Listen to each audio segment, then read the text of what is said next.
পঞ্চগড়ের আটোয়ারী উপজেলায় কাপড় ব্যবসায়ীর স্ত্রী ও দুই ছেলেকে কুপিয়ে হত্যা করেছে দুর্বৃত্তরা। গেল রাতে উপজেলার বলরামপুর ইউনিয়নের কুড়িলিয়া এলাকায় এই ঘটনা ঘটে।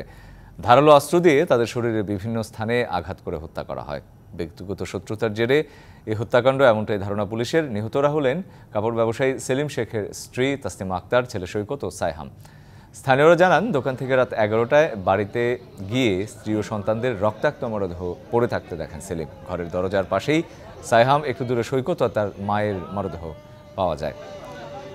তার চিৎকার শুনে প্রতিবেশীরা ছুটে আসেন। পরে সেনাবাহিনী, পুলিশ ও প্রশাসনের কর্মকর্তারাও ঘটনাস্থলে যান।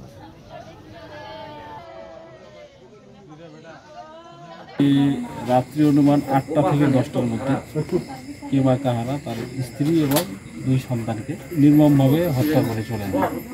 আমরা আসলে সিআইডি টিমের হেল্প নিচ্ছি। আমরা তদন্ত করে অবশ্যই আইনানুগ ব্যবস্থা গ্রহণ করব।